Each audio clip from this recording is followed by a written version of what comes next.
इस वीडियो में हम डिस्कस करेंगे कि हम अपने टाइम को इफेक्टिवली मैनेज किस तरह कर सकते हैं।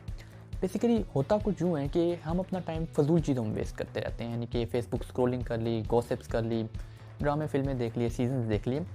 तो हम जो पर्सनैलिटी ग्रूमिंग की चीज़ें हैं उस पर अपना टाइम नहीं लगाते, यानी बुक रीडिंग वगैरह, एक्सरसाइज वगैरह, इस पर अपना टाइम नहीं लगाते।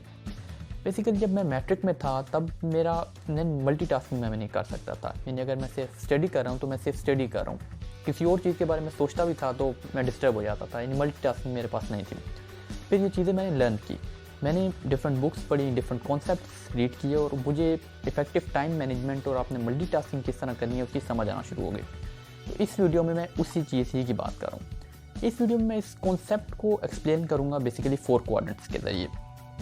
ये टाइम जोन या टाइम मैनेजमेंट करने के लिए 4 क्वाड्रेंट्स होते हैं। सबसे पहला क्वाड्रेंट वो होता है जो कि चीज़ें इंपॉर्टेंट भी होती हैं और अर्जेंट भी होती हैं। अर्जेंट का ये मतलब है कि ये चीज़ आपने अभी करनी है, भाई अभी ना की तो क़यामत आ जानी है। जिस तरह वॉशरूम जाना, ये इंपॉर्टेंट भी है और अर्जेंट भी है, क्योंकि अगर आपने अभी ना किया तो भाई तबाही कर जानी है। दूसरी चीज़ इसमें अगर हम क्वाड्रेंट नंबर 1 में देखें वो है नमाज, यानी अर्जेंट भी है और इम्पॉर्टेंट भी है। इसके अलावा भी कोई चीज़ें होती हैं, जिस तरह आपके बॉस का फ़ोन आ गया, आप इम्पॉर्टेंट भी है और अर्जेंट भी है, आपने अभी करना है, अभी ना किया तो यानी कि मसला हो जाएगा। दूसरा क्वाड्रेंट वो है जो कि इम्पॉर्टेंट चीज़ें होती हैं लेकिन अर्जेंट नहीं होती। अब हमें अपना सारा का सारा time 90% of the time quadrant number 2 में लगाने की ज़रूरत है, लेकिन हम इसमें 5% या 10% लगा रहे होते हैं। ये वो चीज़ें होती हैं जिसको हमें पता होता है कि लॉन्ग रन में हमें फ़ायदा देंगी, लेकिन क्योंकि अर्जेंट नहीं होती तो हम अपने माइंड को कन्विंस नहीं कर पाते भाई ये चीज़ें करनी चाहिए। जिस तरह एक्सरसाइज होगी, आपको पता है कि अगर अभी एक्सरसाइज स्टार्ट नहीं की तो 5 से 6 साल या 10 साल में बॉडी की बड़ी बुरी हालत होगी, लेकिन फिर भी हम नहीं करते क्योंकि कन्विंस नहीं कर पाते। सेकंड चीज़ अगर आप देखें बुक रीडिंग, आपको पता है कि अगर आपने अभी से बुक रीडिंग स्टार्ट कर दी तो यानी कि 5 साल बाद या 10 साल बाद आप किस कॉन्सेप्ट पे पहुँचे हुए होंगे, आपका माइंड एक अलग ही लेवल पे पहुँचा होगा। अर्जेंट तो नहीं है, यानी अभी ना की तो कुछ नहीं होगा, लेकिन इंपॉर्टेंट है, लॉन्ग रन में फ़ायदा दे रही है, लेकिन फिर भी हम अपने माइंड को कन्विंस नहीं कर पाते कि ये चीज़ हमें करनी चाहिए। थर्ड चीज़ इसी तरह आप ले सकते हैं, जिस तरह की अगर मेडिकल की मैं बात करूँ तो रिसर्च।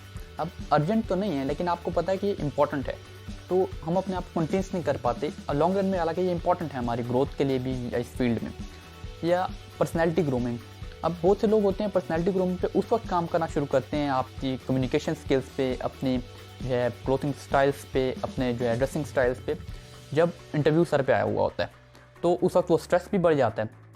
और तो इस पे काम करना पहले स्टार्ट करना चाहिए, यानी क्वाड्रेंट नंबर 2 पे आपने फोकस करना होता है। थर्ड क्वाड्रेंट वो होता है जो कि इंपॉर्टेंट तो नहीं होता लेकिन आप कहते हैं कि अर्जेंट है, यानी कि आपने जिस तरह ड्रामा लग गया है तो इंपॉर्टेंट तो बिल्कुल भी नहीं है, लेकिन आपको पता है कि भाई मैंने ड्रामा देखना है तो आप जाते हैं। या कोई मूवी रिलीज़ होने वाली है, इंपॉर्टेंट नहीं है लेकिन आपको लगता है अर्जेंट है तो आप जाते हैं। तो इस तरह की जितनी भी चीज़ें होती हैं वो थर्ड क्वाड्रेंट में आती हैं।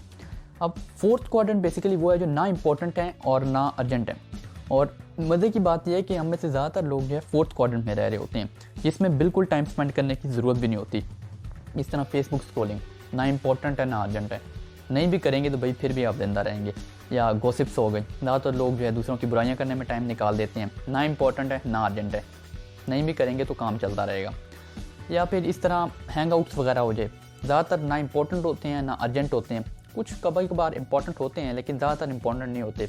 या लेग पुलिंग, एक बंदा अगर जो है तरक्की कर रहा है, कुछ नया करने का सोच रहा है तो उसकी बुराई करते रहना एक दूसरे से, ना इंपॉर्टेंट है ना अर्जेंट है। 90% अगर आप अपना टाइम देखें तो आपने यहीं पे स्पेंड किया होता है। इस वीडियो के बाद आपने करना क्या, करना यह है कि सबसे पहले आपने आइडेंटिफाई करना है कि आप किस क्वाड्रेंट में रह रहे हैं। आप क्वाड्रेंट 1 में रह रहे हैं, 2 में रह रहे हैं, 3 में रह रहे हैं, 4 में रह रहे हैं। ज़्यादातर लोग क्वाड्रेंट 1 और 4 में रह रहे होते हैं। यानी 1 क्वाड्रेंट जो होता है वो स्ट्रेस का है, यानी इंपॉर्टेंट भी है और अर्जेंट भी है, यानी कि जब एग्ज़ाम स्ट्रेस सर पे आए हुए होते हैं, अगले दिन एग्ज़ाम होता है तब वो तैयारी करना शुरू करते हैं, उस वक्त वो स्ट्रेस बढ़ जाता है। ये स्ट्रेस क्वाड्रेंट इसलिए इसको कहा जाता है।